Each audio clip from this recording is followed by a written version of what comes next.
Listen to me closely because the media is missing the whole damn plot again. You turn on the TV and they're treating Donald Trump's latest mouth breathing about Greenland and Canada like it's just another eccentric soundbite from a guy who forgot to take his meds. They're laughing, they're rolling their eyes, they're making jokes about buying islands like they're buying a used car. Wake up. This isn't a joke. It isn't a slip of the tongue. It is a stress test. Donald Trump didn't just threaten Canada and Greenland because he was bored. He crossed a line that most leaders didn't even think existed anymore. He is testing the fence to see if the electricity is still on. And let me tell you, Canada understood something immediately that the pundits in D.C. are too busy cocktail partying to notice. This was not posturing, it was a direct threat. It was a signal that in Trump's world, sovereignty is negotiable if you squeeze hard enough. You have to understand the geography of this fight before you understand the politics. Greenland isn't just a big block of ice for tourists to take selfies on. It belongs to the Kingdom of Denmark, it is NATO territory, and it sits right at the jugular of Arctic security, shipping lanes, and energy dominance. When Trump talks about taking or buying it, he isn't shopping for real estate. He is threatening the entire security architecture of the Northern Hemisphere. And for Canada, that alarm bell rang loud and clear because the logic is simple, brutal, and terrifying. If Greenland, which is protected by NATO and backed by Europe, can be spoken about like a distressed asset at a bankruptcy auction, then Canada's own sovereignty is just as conditional. If he can shake down Denmark, who do you think is next in line? The logic is unmistakable. If Greenland today, then Canada tomorrow. But here is where the story gets interesting, and here is where the winning actually happens while the loudmouths are just making noise. Donald Trump thinks he is running a gangster klepto state. That is exactly what this is, gangster fascism. He thinks he can walk into the room, knock over the table, and demand protection money from our allies. He stood up at that press conference and practically declared that American dominance in the Western Hemisphere will never be questioned again. He is framing this as a security operation, securing borders, stopping terrorists, warning anyone who threatens American sovereignty. But let's be real for a second. Venezuela wasn't threatening American sovereignty. Venezuela was a mess, sure, but it wasn't an existential threat to Florida. This is about sending a message to Canada. We are the big dog, and we will eat whatever we want. Now, normally, this is the part where the target panics. This is the part where they run around like a scalded dog trying to appease the bully. But Canada didn't do that. And why didn't they do that? Because Mark Carney is not an amateur. While Trump was busy barking at the moon, Carney was looking at the map. He understood that screaming back at Trump is a waste of breath. Trump feeds on outrage, he eats it for breakfast. What Trump doesn't know how to handle is cold, hard positioning. Carney understood that borders aren't bargaining chips, and territorial integrity isn't just a nice idea you talk about at the UN. It's a line in the sand, and he knew that you don't hold that line alone. This is the brilliance of the strategy that nobody is talking about. Trump underestimates this every single time because he has the attention span of a gnat. He thinks every interaction is a one-on-one fistfight, but Carney knows that in the real world, you win by bringing a posse. Before this Greenland threat even hit the headlines, before the Twitter tantrum started, Carney was already working the phones in Europe. He was laying the groundwork. He was rebuilding trust that had been frayed, reinforcing shared norms, and reminding everyone in Paris and Berlin that Canada is the adult in the room. And guess what? It paid off. It paid off big time. When Trump started escalating his rhetoric from Ukraine to Venezuela and then pivoting to Greenland, and even tossing around that insanity about Canada being the 51st state, Europe didn't just sit on its hands. In a moment that would have been unthinkable a few years ago, French President Emmanuel Macron stepped up and essentially told Trump to sit down and shut up. Macron openly warned that threats against Canada and its sovereignty are a threat to the global order itself. Do you understand how big that is? That is the president of France telling the president of the United States that he is the danger. That doesn't happen by accident. That happens because Mark Carney did the work. That happens because Carney understands that the only way to stop a bully is to make sure he's outnumbered before the first punch is thrown.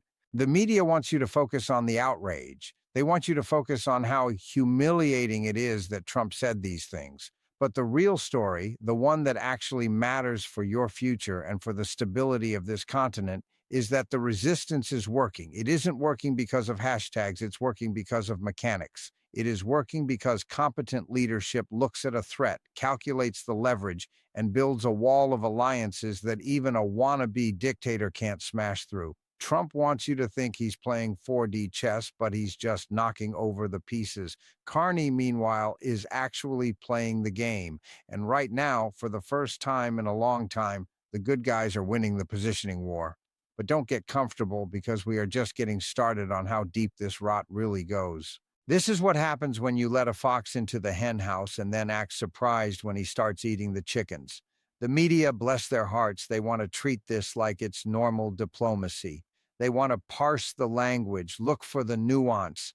There is no nuance here. We are dealing with a man who walked up to the podium and told the world that the Western Hemisphere is his personal property. He stood there and said, American dominance will never be questioned again. That ain't the language of a president. That is the language of a mob boss collecting protection money. He is telling Canada, nice sovereignty you got there. Shame if something happened to it. And you have to look at the mechanics of how he does this because it is the same play every single time. He creates a crisis, he invents a threat, and then he offers himself as the only solution, usually for a price. Look at what happened with Venezuela right before he turned his eyes north. The administration went down there with a military operation, claiming they were securing the region, claiming they were defending citizens against threats, foreign and domestic. Now you tell me with a straight face that Venezuela was threatening the sovereignty of the United States. They were a mess. Sure, they were a disaster, but they weren't about to invade Miami. But the truth didn't matter. The truth was just a speed bump. The operation in Venezuela was a billboard, a flashing neon sign to every other country in the hemisphere saying, we will do what we want and nobody can stop us. It was the warm-up act. It was the dress rehearsal for the main event, which was putting the squeeze on our closest allies. And then, right on cue, the pivot to Canada happens. And this is where it gets really ugly really fast. You heard him. You heard the talk about the 51st state. The pundits giggled. Oh, that's just Trump being Trump. No, that is Trump telling you exactly what he thinks of your borders. He doesn't see a sovereign nation. He sees a subsidiary that's stepping out of line. He sees a resource colony. And to justify treating Canada like a vassal state, he had to invent a villain. He couldn't just say, I want your water and your Arctic access. So what did he do? He started the narrative machine. Suddenly, we aren't talking about trade or friendship. We're hearing about terrorists and criminal gangs pouring across the northern border. You had Kash Patel at the FBI, a man who wouldn't know the truth if it bit him on the backside, ramping it up, talking about hundreds of terrorists infiltrating from Canada. Then you had Kristi Noem chiming in, talking about El Salvadorian gangs coming through Quebec. It sounds ridiculous because it is ridiculous. It's a lie so big you could drive a truck through it. But the point isn't whether it's true. The point is to create a pretext. It is to get the American public scared enough that they won't blink when he threatens to shut down the border or demand concessions on the Arctic. It is the oldest trick in the book. Demonize the neighbor so you can rob his house. Most leaders, when they get hit with a lie that big, they try to argue the facts. They bring out charts and graphs. They say, actually, Mr. President, the data shows, and they get steamrolled. Mark Carney didn't fall for that trap. He knows that trying to debate Donald Trump with facts is like trying to teach a cat algebra. It wastes your time and annoys the cat. Carney understood that this wasn't an argument. It was a shakedown. The terrorist narrative wasn't a mistake to be corrected.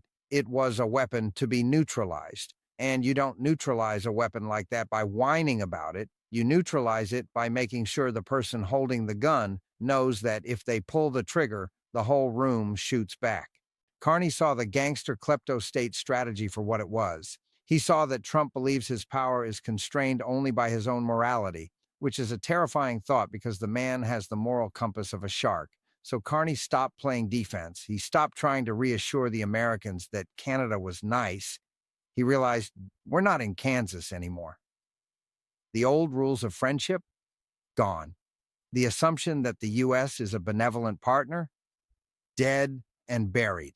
The new reality is the law of the strongest. And if that's the game Trump wants to play, Carney decided Canada was going to show up with some muscle of its own. This is the part that gives me hope, even when things look dark. We are finally seeing a strategy that matches the threat. Carney didn't just look at the U.S., he looked at the world. He saw that while Trump was alienating everyone, he was leaving the door wide open for Canada to become the new center of gravity for sanity. When the U.S. ambassador says the hemisphere belongs to them and they'll use force if required, that scares the living daylights out of everyone from Berlin to Tokyo. Carney took that fear and he turned it into a coalition. He basically said to the world, "You see this guy? He's coming for you next unless we draw the line right here, right now." And because he had the credibility, because he understands the plumbing of the global economy and the military alliances, people listened. They didn't listen because he gave a nice speech. They listened because they are terrified of a chaotic, unchained America, and Carney offered them a shield. So while Trump is busy giving interviews to the New York Times, bragging about his unchecked power, thinking he's Caesar, the ground is shifting beneath his feet. He thinks he's isolating Canada with these threats about the 51st state and the northern border. But in reality, he is isolating himself. He is pushing the rest of the serious world into Carney's corner. And that, my friends, is how you handle a bully. You don't ask him to stop, you make it too expensive for him to continue. But don't think for a second this fight is over, because when a bully realizes his victims are fighting back, he doesn't usually apologize. He doubles down. And that is exactly what we are seeing happen with the economy next. It's the economy, stupid.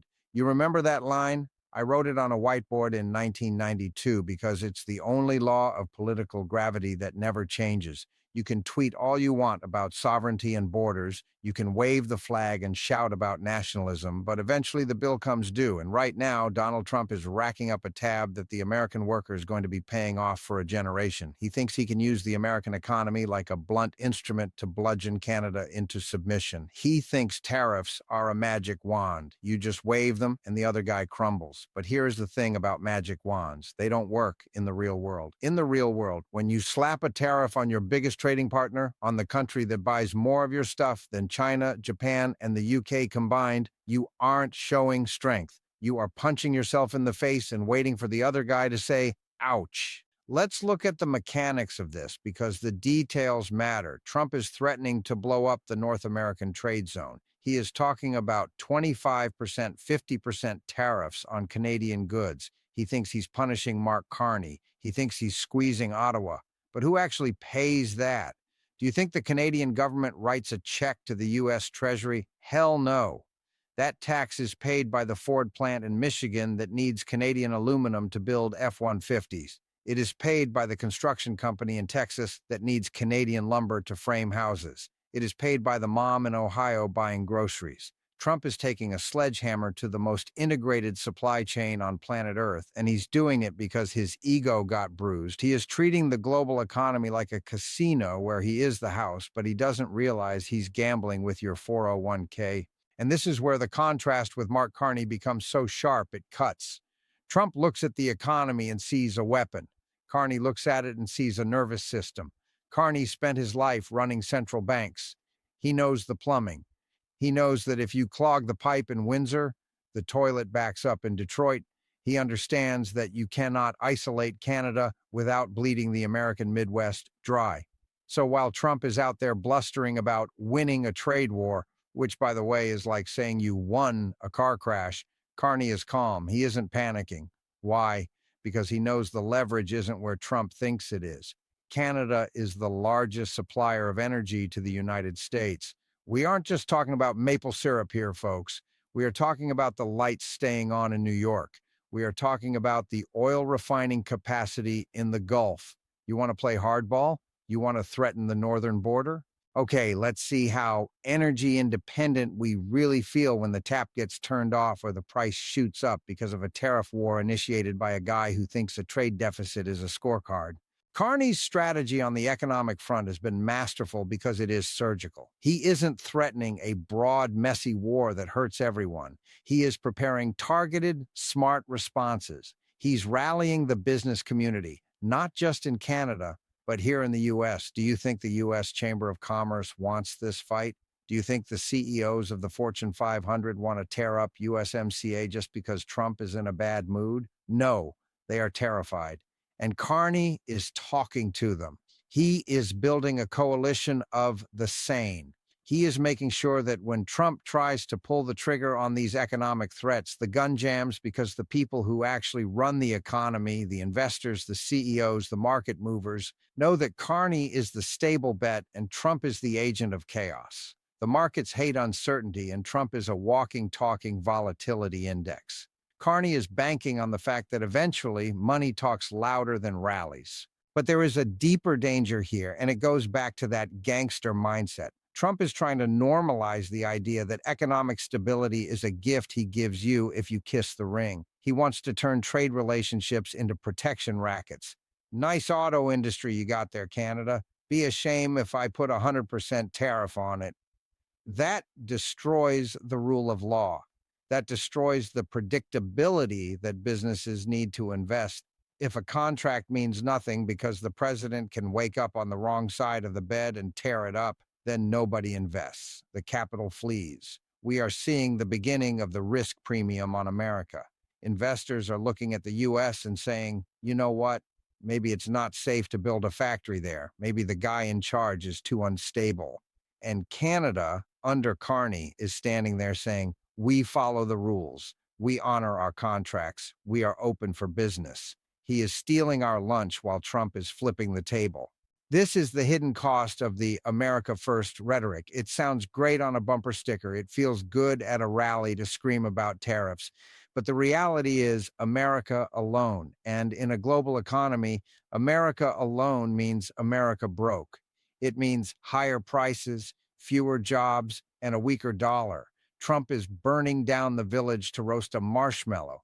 And the tragedy is, his supporters are the ones who are going to get burned the worst. The farmers who lose their export markets, the manufacturers who can't get parts, they are the collateral damage in Trump's ego war against Carney. And Carney, he's not celebrating that. He knows it's bad for everyone, but he also knows he can't capitulate because the moment you pay the blackmailer, he never goes away. He just comes back for more. So Carney is holding the line, banking on the fact that the laws of economics are stronger than the laws of Trumpism. And you have to look at the energy component specifically, because that is the sleeper issue of this entire conflict. We mentioned Greenland earlier. That's about the future of energy. But right now, today, the energy integration between our two countries is absolute. Trump screams about drill, baby, drill, but he ignores the fact that the North American energy grid is a single organism. You start cutting nerves in that organism, and you get paralysis. Canada provides the uranium for our nuclear plants, the hydropower for the Northeast, the heavy crude for our refineries. Trump treats these like they are discretionary purchases. He thinks he can just switch suppliers like he switches cable providers. It doesn't work like that. These are decades-long infrastructure investments. You break them, and they don't just snap back together when you leave office. This is structural damage he is inflicting. He is taking a sledgehammer to the foundation of North American energy security while bragging about how strong the roof looks. It is insanity.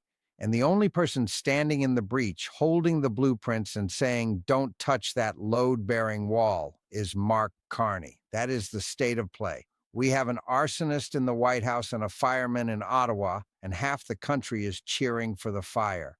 But wait until you see who he goes after next, because the economic war is just the setup for the institutional assault that is coming for the courts. You think the economic damage is bad? That's just money. You can print more money. You can recover from a recession. What you can't print and what you can't easily recover is trust in the rule of law. And that is exactly where this train is heading next. Trump isn't just trying to tariff Canadian steel, he is trying to tariff the truth. He is systematically attacking the very institutions that act as the referees of our democracy. He looks at the courts, the Department of Justice, even the international tribunals, and he doesn't see pillars of stability. He sees obstacles. He sees enemies of the people. He wants a judicial system that works like a vending machine. He puts in a political loyalist, and he expects to get out the ruling he wants. And if he doesn't get it, he attacks the judge. He attacks the clerk. He attacks the system itself. This is where the rubber meets the road for you, the citizen. You might not care about trade deficits or Arctic shipping lanes, but you care if the law applies equally to everyone. You care if your contract is valid. You care if the government can just seize your property or your rights because the president decided you were on the naughty list that morning. Mark Carney represents the exact opposite of this vandalism. He represents the adult in the room who understands that institutions are fragile. They are like a dam holding back a flood. You might not notice the dam when it's working, but you sure as hell notice it when someone starts drilling holes in it. Carney knows that if you destroy the referee, the game is over. Nobody plays, nobody invests, and society breaks down into a raw power struggle where the loudest guy with the biggest stick wins. That ain't democracy. That's the law of the jungle. So here is the choice. It isn't complex. It isn't about Republican versus Democrat or conservative versus liberal anymore. Those labels are dead. The choice is between competence and chaos. It is between a man who wakes up every morning thinking about how to build a stronger, more resilient architecture for the future, and a man who wakes up thinking about what he can break to get a round of applause. Trump is selling you a fantasy where he can smash everything, and somehow, magically, you will come out on top. It's a con. He's lighting a match in a dynamite factory and telling you it's a fireworks show. Carney is the guy trying to grab the extinguisher. He's boring. Good. I want boring. I want a surgeon who is boring. I want a pilot who is boring. When the world is on fire, excitement is the last thing you should be voting for. We are walking the razor's edge right now. If we fall off, we don't just lose an election. We lose the capacity to govern ourselves as a free and rational people. We become just another cautionary tale in the history books, a republic that had it all and threw it away because we got addicted to the noise. Don't let that happen. Don't let the shiny objects distract you from the mechanics of what is actually being stolen from you, the sovereignty of your neighbors, the stability of your economy, and the integrity of your courts are all on the line. The warning lights are blinking red. The question is, are you going to get up and do something about it, or are you going to watch the crash on TV? So I have to ask you, do you want a vandal or an architect running your world? The time for sitting on the fence is over. Pick a side and get to work. If you want to keep seeing through the smoke and mirrors, hit that subscribe button, leave a comment, and let's keep this conversation going. Stay mad, stay focused, and I'll see you down the road.